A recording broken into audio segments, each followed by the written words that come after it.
నేను శరన్నవరాత్రులలో రెండవ గురువులు రోజు చెప్పేదైతే తెల్లవారుజామున నేను నాది 5:30 అనేది నిమిషాలు. ఎప్పుడైతే వస్తుందో అది ఒక అహంభావమైన గుణము అంటారు.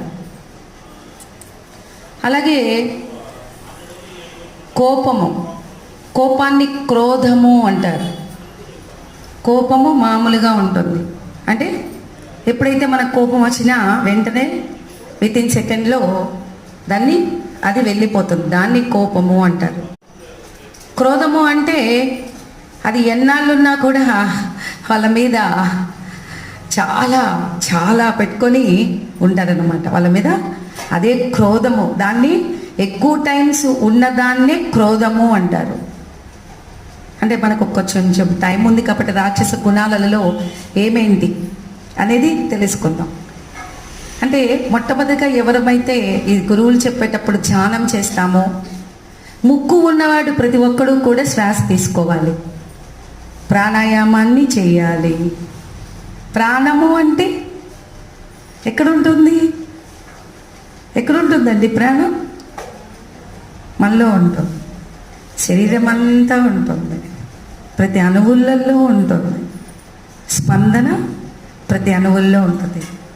దాన్ని ఎప్పుడైతే గమనిస్తామో ఆ గమనించే విధానాన్ని తపస్సు.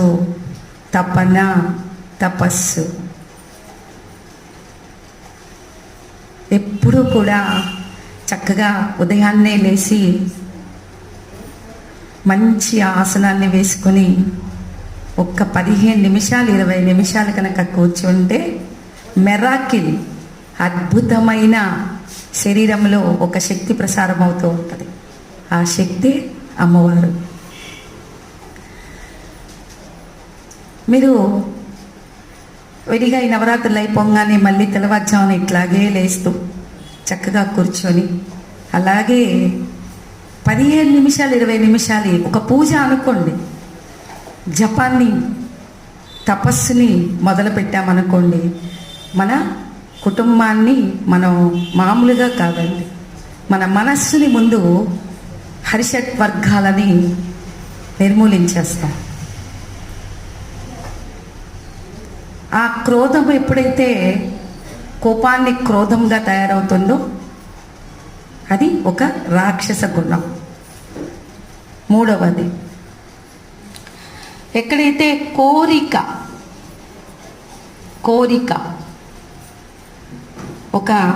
మనం ఏదైనా కోరికని కోరుకుంటాం.